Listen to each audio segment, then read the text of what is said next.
The silence is the worst part. A deafening, oppressive silence that clings to me like a shroud. It wasn't always this way. There used to be laughter, music, the comforting hum of daily life. Now there's just an emptiness that echoes the hollowness within me. I haven't told anyone the truth. They wouldn't understand. They'd call me crazy. Or worse, they'd pity me. But I know what I saw, what I felt. The terror that gripped me in the dead of night. It wasn't a nightmare, it was real. The house is still, too still. Shadows stretch across the floorboards, lengthening with the setting sun. Each creak and groan sends shivers down my spine, my heart pounding like a drum in my chest. This place holds memories, dark, terrible memories that I can't escape. They say time heals all wounds, but some wounds fester, growing deeper and more sinister with each passing day. Mine is a wound that cuts to the very core, leaving me shattered and lost in a labyrinth of fear.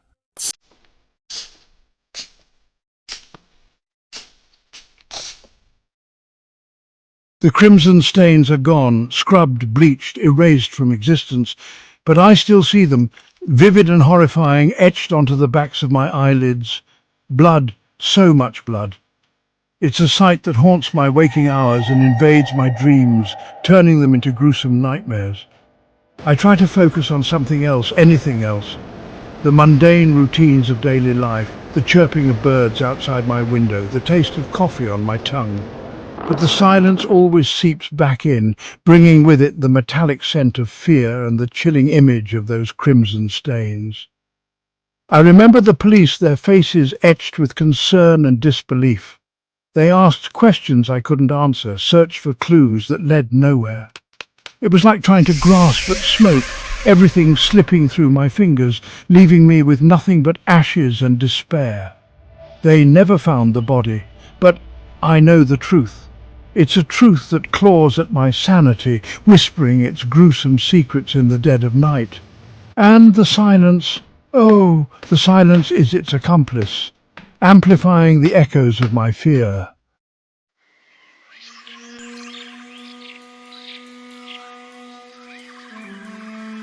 Flashes of memory assault me when I least expect it. A distorted face contorted in rage, the glint of a blade in the moonlight, a scream cut short, swallowed by the darkness. These fragments are like shards of a broken mirror, reflecting a horrifying truth I desperately try to forget. I see her face sometimes, in the reflection of the window pane or in the shadows cast by the flickering candlelight. Her eyes, wide with terror, stare back at me accusingly.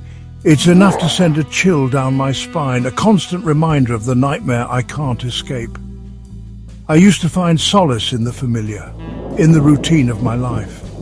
But now every corner of my existence seems tainted, every object a potential trigger for those terrifying flashbacks. The world has become a minefield of fear, and I'm walking through it blindfolded. My reflection in the mirror stares back at me, a stranger with haunted eyes and a forced smile. I hardly recognize myself anymore. The fear has seeped into my very being, changing me, twisting me into someone I no longer recognize.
The day it started was like any other. The sun, a blazing inferno in the sky, cast long dancing shadows across my cluttered desk. A gentle breeze, laced with the scent of honeysuckle and freshly cut grass, wafted through the open window, ruffling the papers strewn before me. It was a day for picnics, laughter, normalcy. How I craved normalcy. I was engrossed in my work, the rhythmic clatter of the keyboard a soothing counterpoint to the silence that had become my unwelcome companion. Each tap of the keys, each stroke of the delete button, was an attempt to exorcise the demons that haunted my waking hours, to lose myself in the mundane, in the world of deadlines and word counts. I remember looking up, my eyes drawn to the clock on the wall, its ticking a relentless reminder of time's passage. It was almost noon. A wave of dizziness washed over me, the room swimming before my eyes. I hadn't slept, not really, not since it happened. Pushing back from my desk, I stood, my legs shaky beneath me. I needed air, needed to escape the confines of my self-imposed prison. Stepping out onto the porch, I closed my eyes, letting the warmth of the sun wash over me. But even the sun's embrace couldn't penetrate the chill that had settled deep within my bones.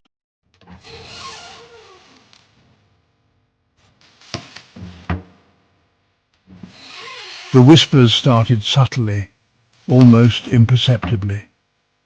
At first, I dismissed them as the house settling, the wind whistling through a loose shutter, the creaking of old bones.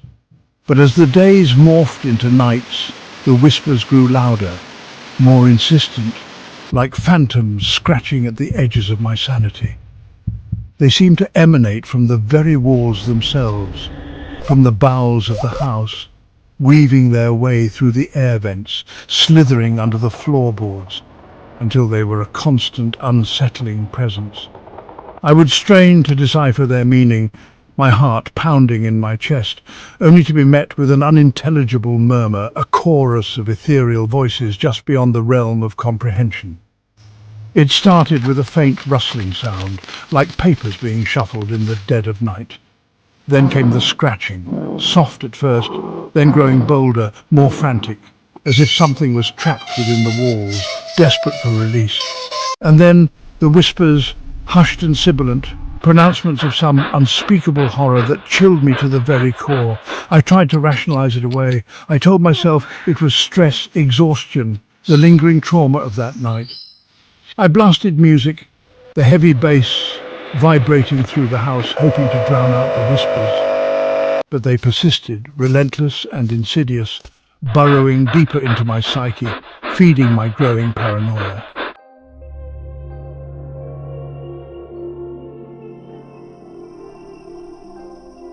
The face in the window appeared on a night shrouded in an almost palpable darkness.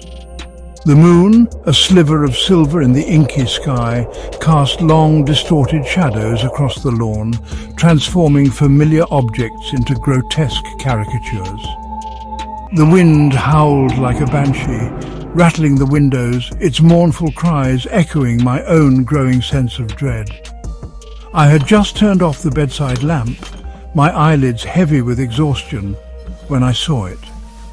A fleeting glimpse of movement in the reflection of the window pane. My breath hitched in my throat, my body stiffening with primal fear. Slowly, cautiously, I turned my head towards the window, my heart pounding against my ribs like a caged animal. There, staring back at me, was a face, a pale, gaunt visage with hollow, sunken eyes that seemed to bore into my very soul. Its lips were drawn back in a grotesque parody of a smile, revealing a row of uneven, yellowed teeth. And for a fleeting moment our eyes met, locked in a silent battle of wills. Then, as quickly as it had appeared, it was gone. I scrambled out of bed, my bare feet cold against the hardwood floor, and rushed to the window. I flung it open, the night air cold against my skin, and peered out into the darkness. But there was nothing there. Only the wind's mournful cries and the rustle of leaves in the ancient oak tree that stood sentinel at the edge of the yard.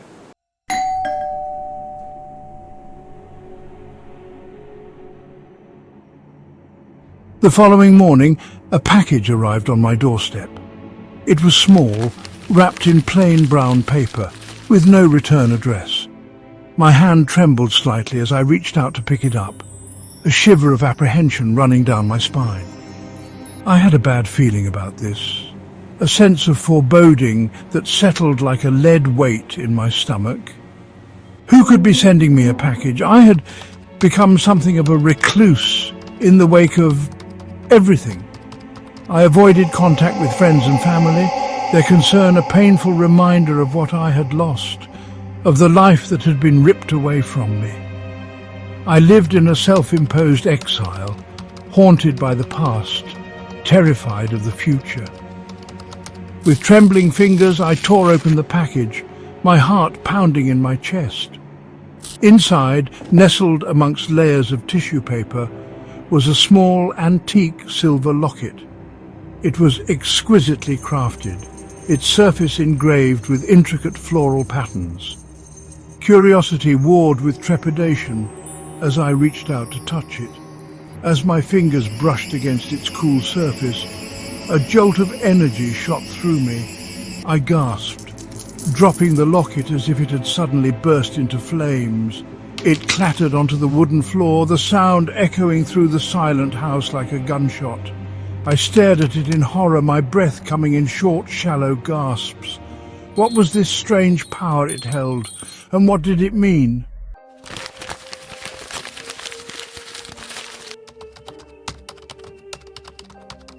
Later that day, while sifting through the clutter on my desk, my fingers brushed against something cold and sharp.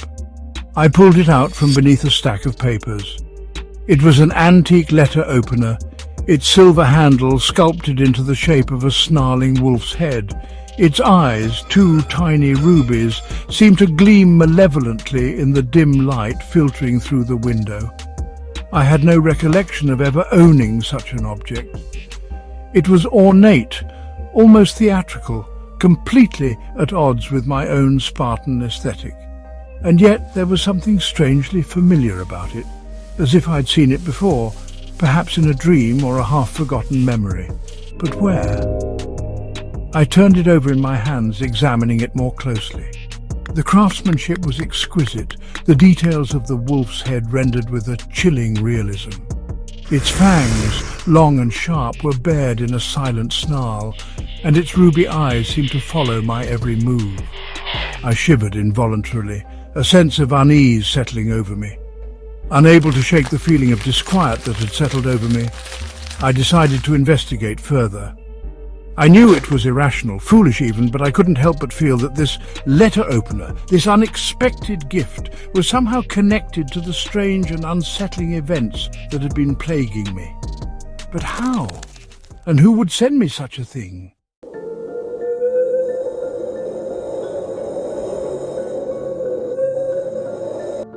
The sleepless night stretched out before me like an endless, desolate landscape.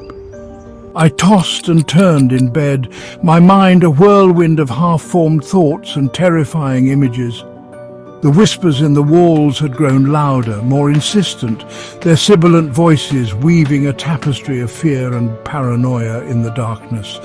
Exhaustion gnawed at the edges of my sanity, but sleep remained elusive, kept at bay by a growing sense of dread that clung to me like a second skin.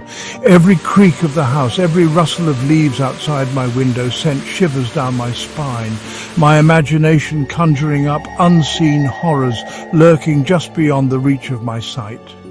I tried everything to quiet the voices in my head, to find even a few moments of respite from the relentless terror that had become my constant companion. I read until the words swam before my eyes, listened to soothing music until the melodies twisted into discordant nightmares. But nothing worked. The fear had seeped into my very being, poisoning my thoughts, my dreams, my waking hours. I was a prisoner in my own mind, tormented by unseen forces, my sanity hanging by a thread. And as the nights wore on, I knew, with a certainty that chilled me to the bone, that something terrible was coming.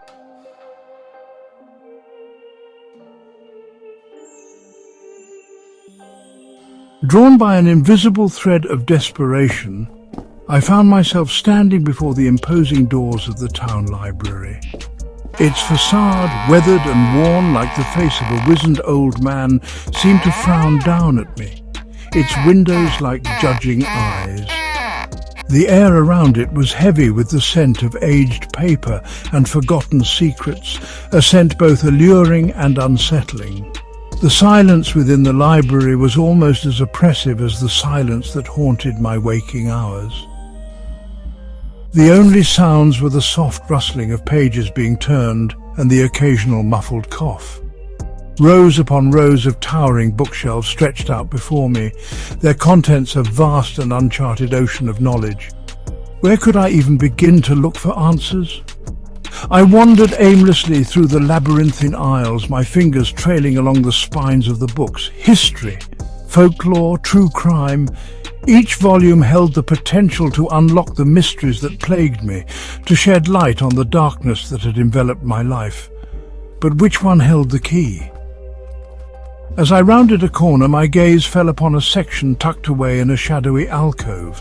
Its shelves were lined with books bound in leather and velvet, their titles embossed in faded gold lettering.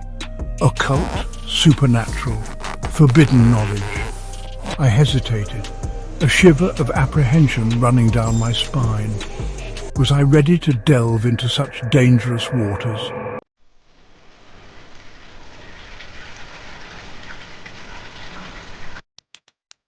Hours melted away like snowflakes on a warm window pane.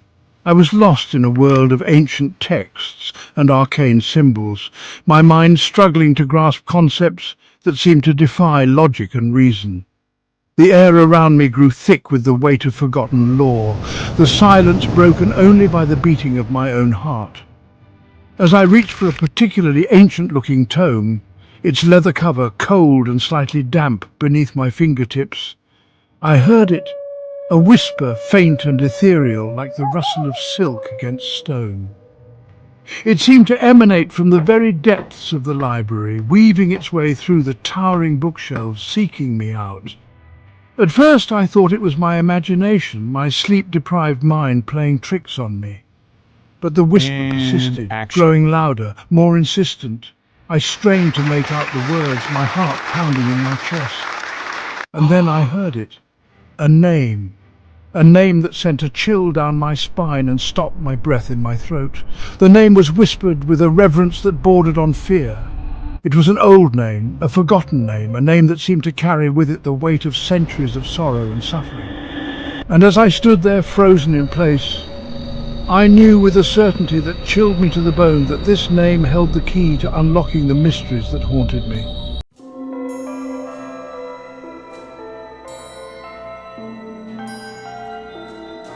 Leaving the library, the name echoing in my mind like a tolling bell, I felt a glimmer of hope flicker within me. It was a faint glimmer, easily extinguished, but it was hope nonetheless. The name led me to a small, unassuming house on the outskirts of town, its paint peeling, its garden overgrown. This was the home of Elias Thorne, local historian and, according to rumour, keeper of the town's darkest secrets. My knock was answered with a reluctance that spoke of a life lived in the shadows. The man who stood before me was stooped with age, his face a roadmap of wrinkles and worry lines. His eyes, though, were sharp and intelligent, like those of a hawk peering down from its perch. "You seek knowledge," he stated, his voice a raspy whisper that seemed to hang in the air between us. "Knowledge that is best left buried." He studied me for a moment, his gaze piercing as if reading the secrets etched upon my soul. But some truths refused to remain silent. I stepped inside, into a space that felt both welcoming and oppressive. Books lined every wall, their shelves threatening to buckle under their weight.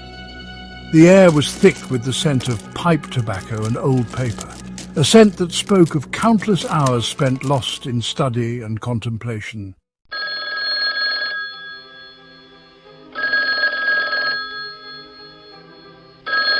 Elias listened intently as I recounted the strange and unsettling events that had plagued me since that fateful night.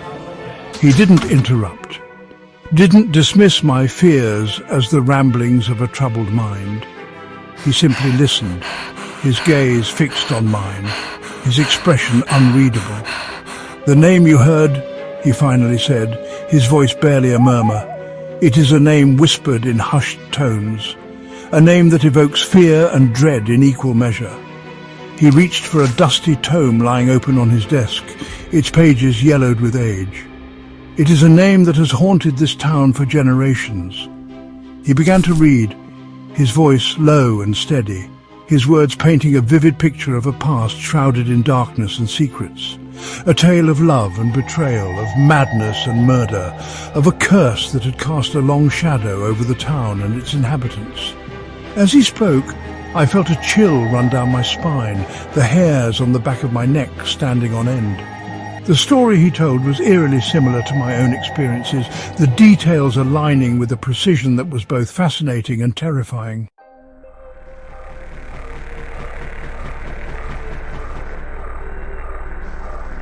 Elias paused in his narration, his gaze drawn to a portrait that hung above the fireplace. It depicted a young woman with hauntingly familiar eyes, her beauty marred by a look of profound sadness. Her lips were parted in a wistful smile, but her eyes held a depth of sorrow that belied any outward cheer. "This," he said, his voice barely a whisper, "is Eleanor Vance, the woman whose name you heard whispered in the library." He turned back to me, his expression grave. "She is the key to understanding the darkness that haunts you." Eleanor's story unfolded before me, a tragic tapestry woven from threads of love, betrayal and madness. She had been a woman ahead of her time, a free spirit trapped in a world bound by convention and expectation. Her beauty had been her downfall, attracting the attention of a wealthy but cruel suitor who had vowed to possess her, body and soul. Driven to desperation by her suitor's relentless pursuit and the suffocating constraints of her own life, Eleanor had sought solace in the forbidden knowledge of the occult. She had delved into ancient texts, performed forbidden rituals, all in a desperate attempt to break free from the chains that bound her.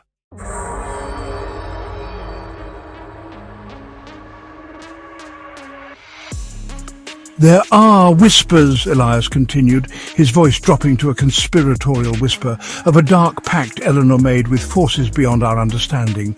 He leaned closer, his gaze intense.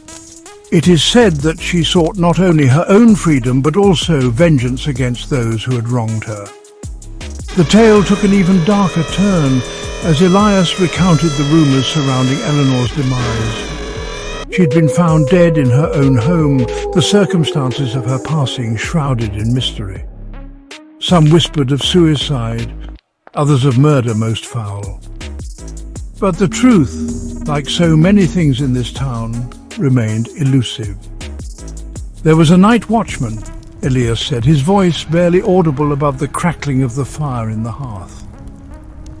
He claimed to have seen a figure fleeing the Vance estate on the night of Eleanor's death.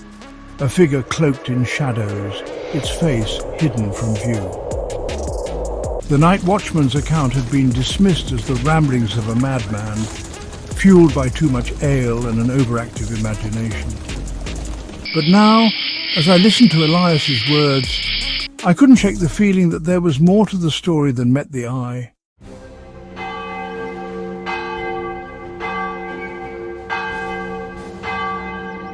The old chapel stood at the edge of town, shrouded in a perpetual mist that seemed to cling to it like a shroud. Its crumbling stone walls were overgrown with ivy, its stained glass windows boarded up, their once vibrant colours now faded and obscured. It was a place forgotten by time, a sanctuary for shadows and secrets. Elias had marked its location on a faded map, his hand trembling slightly as he traced the path with his finger. "This is where you will find the answers you seek," he'd said, his voice raspy with age and apprehension. "But be warned, some doors are not meant to be opened, some secrets best left buried." His words echoed in my mind as I approached the chapel, my footsteps slow and hesitant. A shiver ran down my spine, a primal instinct warning me of danger. The air around the chapel was heavy with the weight of sorrow and regret, the silence broken only by the mournful cry of a distant crow. The oak door creaked open with a groan, as if protesting this intrusion after years of undisturbed solitude. The air inside was stale and musty, thick with the scent of decay and forgotten memories. Dust motes danced in the faint rays of sunlight that pierced through cracks in the boarded-up windows, illuminating the emptiness within.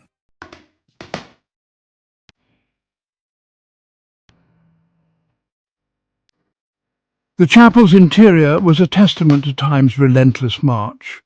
The wooden pews were warped and cracked, their velvet cushions ripped and faded.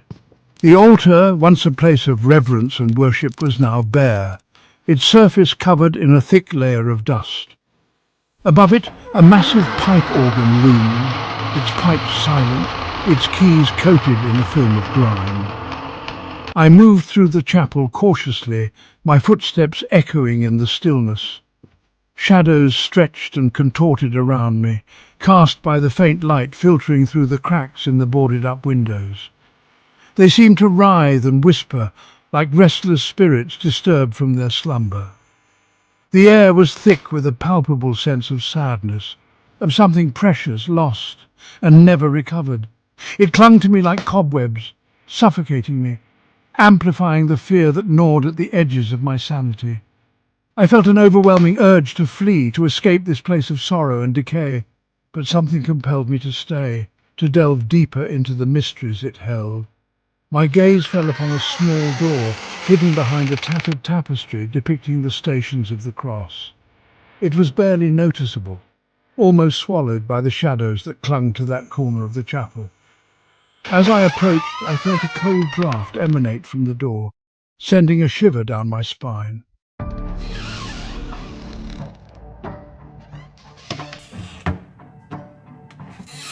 The door creaked open with a sound like a stifled scream, revealing a narrow staircase leading down into darkness.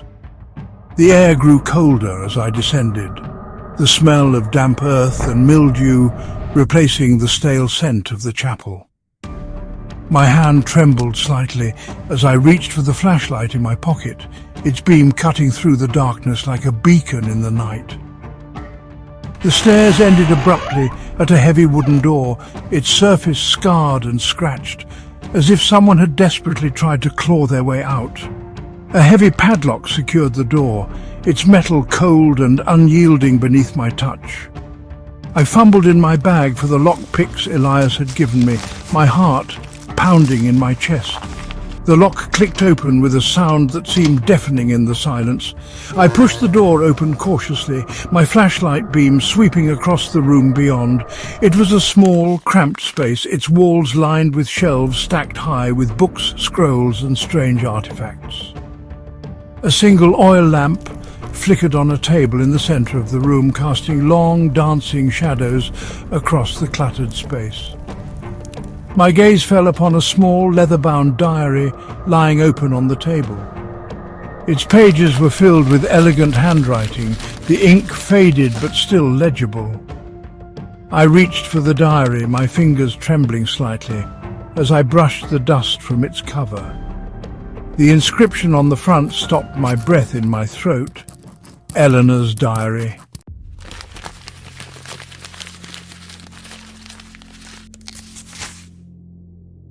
Eleanor's words flowed across the pages, a torrent of raw emotion and desperate longing. She wrote of her suffocating life, her love for a man forbidden to her by societal conventions, her growing fascination with the occult as a means of escaping her gilded cage. Her writing was often erratic, filled with cryptic passages and strange symbols, reflecting her descent into a world beyond the grasp of reason. She described rituals performed under the light of the full moon, incantations whispered into the darkness, pacts made with entities whose power she barely comprehended. One passage, scrawled in a hand trembling with fear and desperation, sent a chill down my spine. He promises me freedom, power beyond my wildest dreams. But at what cost? I fear I ventured too far, made bargains I cannot hope to repay. The shadows whisper my name, and I no longer recognize the reflection in the mirror. As I read Eleanor's words, I felt a strange connection forming between us, a bridge across time and circumstance. Her fear, her desperation, her longing for something more resonated deep within me, mirroring my own struggles. But her story was a cautionary tale, a stark reminder of the dangers of dabbling in forces beyond our control.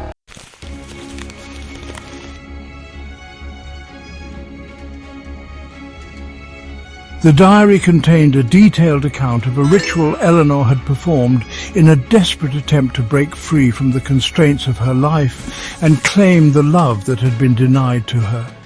It was a dangerous ritual, requiring a blood sacrifice and the invocation of ancient, powerful entities.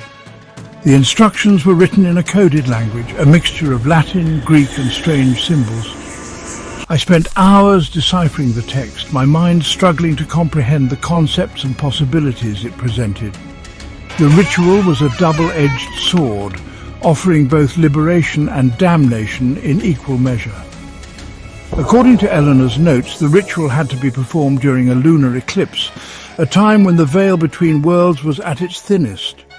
She had chosen to conduct the ritual in the old chapel, a place of power where the boundaries between the earthly realm and the ethereal plane were blurred. A sense of dread washed over me as I realized the significance of the locket and the letter opener.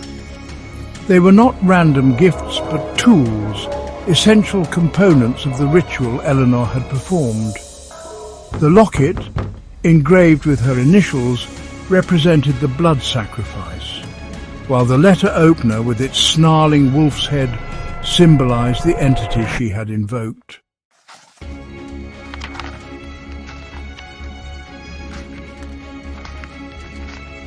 As I delved deeper into Eleanor's diary, I discovered a small velvet pouch tucked between its pages. Inside, nestled amongst dried herbs and strange-smelling powders, lay a silver amulet. It was a simple design, a circle enclosing a 5-pointed star, yet it radiated a strange energy that sent a shiver down my spine. Eleanor's diary described the amulet as a key, a means of controlling the entity she had summoned. It was both a weapon and a shield, granting its wearer power over the shadows, but also binding them to its will. To wear the amulet was to walk a razor's edge, to embrace both the light and the darkness within. I held the amulet in my hand, its metal warm against my skin. It pulsed with a faint energy, a rhythmic thrumming that seemed to echo the beating of my own heart. A strange sense of peace washed over me, a feeling of connection to something ancient and powerful. But with that peace came a growing sense of unease. The shadows in the room seemed to deepen, to writhe and coil around me like living things. The air grew heavy with the scent of ozone, and the flickering oil lamp cast grotesque shapes on the walls, their movements mirroring my growing fear.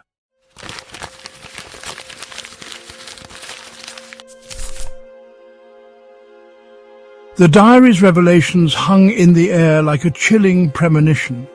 Eleanor's words, scrawled in ink made faint by time, became a map leading me deeper into a labyrinth of fear and forbidden knowledge. I could feel the weight of her desperation, her yearning for a love denied, and the reckless abandon with which she'd embraced the shadows. Outside, the wind howled around the old chapel, a mournful symphony echoing the turmoil within me. The sky, once bright with the promise of a new day, had darkened prematurely, consumed by storm clouds gathering with unnatural speed. It was as if the elements themselves sensed the approaching ritual, mirroring the tempest brewing in my soul. I traced the inscription on the amulet, its cool metal a stark contrast to the growing heat of my skin. It pulsed with a faint energy, a rhythmic thrumming that seemed to synchronize with the increasing tempo of my heartbeat. This small, unassuming object was a conduit to something ancient, something powerful, something dangerous. I knew I should turn back, destroy the diary, bury the amulet, and try to forget the horrors I'd unearthed. But a force stronger than reason, stronger even than fear, propelled me forward. Driven by a need to understand, to confront the darkness that had haunted me for so long, I found myself drawn back to the chapel's main chamber.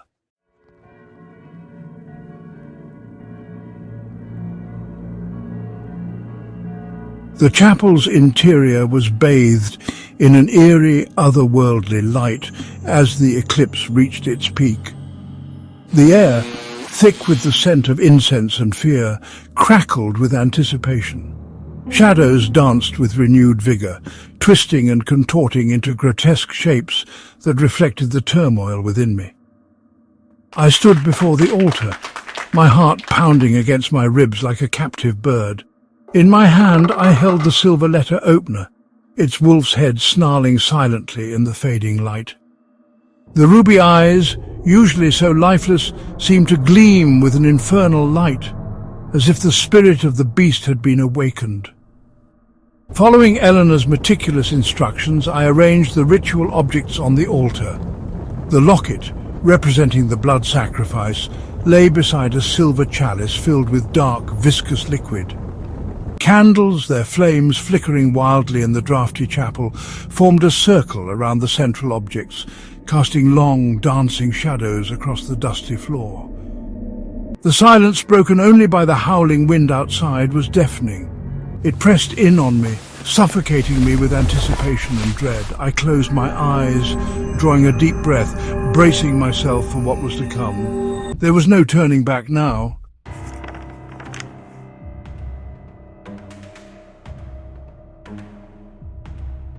With trembling hands, I began to recite the incantations scrawled in Eleanor's diary. The words, ancient and powerful, felt foreign on my tongue, yet they seemed to resonate deep within me, stirring something primal, something long dormant. The air around me crackled with energy, the temperature plummeting as a wave of cold air swept through the chapel. The shadows danced with increasing frenzy, twisting and contorting into monstrous shapes that seemed to claw at the edges of my vision. The flickering candlelight cast grotesque shadows on the walls, their movements mimicking the growing sense of unease that coiled around me like a serpent. As the last syllable of the incantation left my lips, the chapel was plunged into darkness. The silence was shattered by a deafening roar, a sound both terrifying and exhilarating, like the earth itself splitting open. The air grew thick with the stench of sulphur and decay, and a cold, unseen hand brushed against my cheek, sending shivers down my spine. Then, as quickly as it had begun, it stopped. The only sound was the rapid beating of my own heart, echoing in the silence that followed. I slowly opened my eyes, my breath catching in my throat.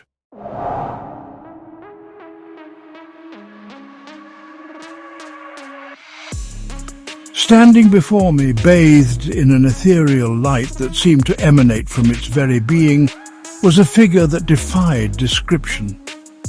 It was vaguely humanoid in form, yet its features were fluid, shifting like smoke in a gentle breeze. Its eyes, two burning embers that pierced the darkness, held an ancient wisdom and a terrifying power that sent shivers down my spine. The entity's voice, when it spoke, was neither male nor female, but a chorus of whispers that seemed to emanate from the very walls of the chapel. It spoke of forgotten pacts, of debts owed, of a power that could be mine for a price. Its words slithered into my mind, seductive and insidious, promising to fulfill my deepest desires, my darkest longings. Fear warred with fascination as I stared into those burning eyes. The entity radiated an aura of immense power, a power that both terrified and seduced me. This was the entity Eleanor had summoned, the entity that had granted her wish but ultimately led to her downfall. Would I suffer the same fate? "You have called upon me," it whispered, its voice a caress against my mind. "Speak your desire, and it shall be yours."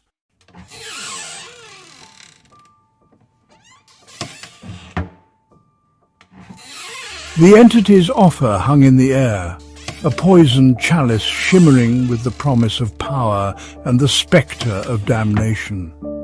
I could feel its power, seductive and insidious, whispering promises of vengeance, of control, of escaping the pain that had become my constant companion.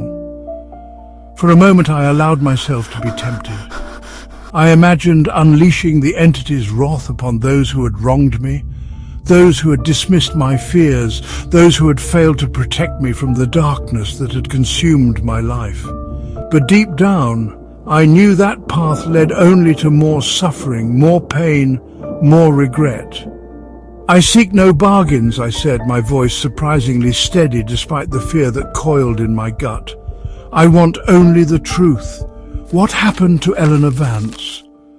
The entity seemed amused by my defiance, its form shifting and swirling as if it were a living shadow.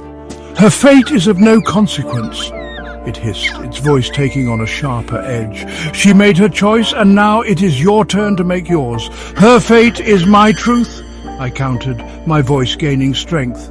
"Tell me what happened to her, or be banished back to the darkness from whence you came."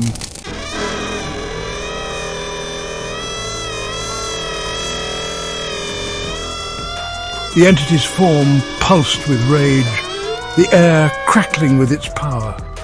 The shadows in the chapel deepened, swirling around me like a vortex of darkness.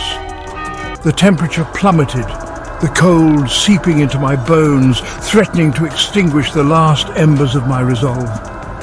"You are but a fragile vessel," it hissed, its voice a venomous whisper that seemed to slither into my very soul. "You dare defy me? I, who have tasted the blood of kings, who have witnessed the rise and fall of empires." "You may have power," I said, my voice unwavering, "but you have no dominion over me. Not anymore. I choose my own fate, and I choose to know the truth." I clutched the amulet in my hand, its metal burning hot against my skin. "Tell me what happened to Eleanor, or face the consequences." The air crackled with tension as our wills clashed. A battle between light and shadow, hope and despair. I could feel the entity's power pressing down on me, threatening to crush me. But I held my ground, fueled by a righteous anger that burned brighter than any fear. This was my stand. This was my reckoning.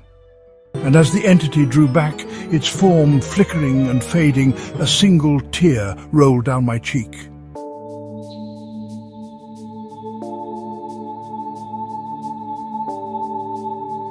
The entity recoiled, its form dissolving into tendrils of smoke that dissipated into the shadows. A low groan echoed through the chapel, a sound of defeat and frustration. The air, so thick with tension moments before, began to clear, the oppressive weight lifting from my chest. "Very well," the entity's voice rasped, a fading echo in the darkness. "You have chosen your path, but know this. Some truths are best left buried. Some wounds never truly heal." The temperature in the chapel began to rise, the oppressive cold receding like a nightmare's grip loosening upon waking. The shadows retreated, slinking back to their corners, leaving me standing alone in the flickering candlelight. The silver letter opener felt cold and inert in my hand, the ruby eyes dull and lifeless once more. As the entity's presence faded, fragments of Eleanor's story flickered through my mind, whispers of her final moments. I saw glimpses of her despair, her desperate attempts to undo the pact she'd made, her pleas for forgiveness echoing through the halls of time. The weight of her sorrow, her regret, settled upon me, a heavy cloak woven from threads of tragedy and loss.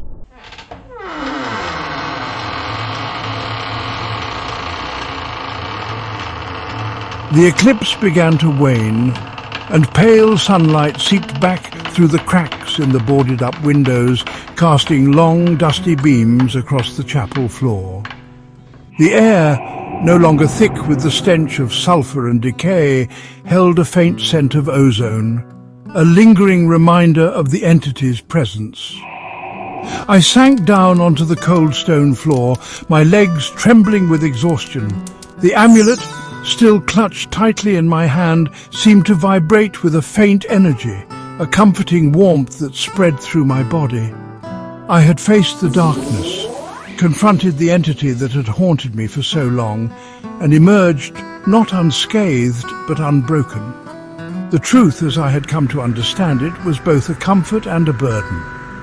Eleanor's story, a tragic tapestry woven from threads of love, betrayal and despair, served as a cautionary tale, a reminder of the seductive nature of power and the high cost of reckless ambition.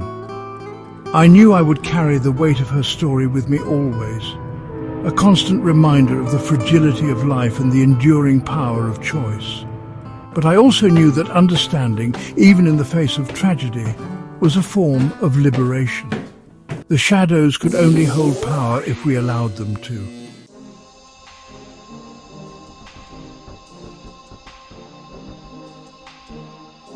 Leaving the old chapel behind, I stepped out into the sunlight, drawing a deep breath of fresh air into my lungs.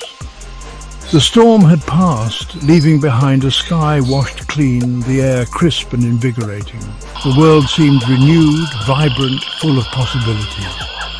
I carried the weight of Eleanor's story with me, but it no longer felt like a burden. It was a part of me now, woven into the fabric of my being, a reminder of the darkness that lurked at the edges of human experience, but also of the resilience of the human spirit. The silence, however, remained. It was no longer the oppressive, suffocating silence of fear and uncertainty, but a different kind of silence. A silence born of understanding, of acceptance, of a truth embraced. It was the silence of a life forever changed, a life lived in the shadow of darkness, but reaching for the light. I didn't know what the future held, but as I walked away from the old chapel, I knew that I would face it with open eyes and a steady heart. The shadows might always be there, lurking just beyond the periphery of my vision, but I knew now that I had the strength to face them, the strength to choose my own path, the strength to live my own story.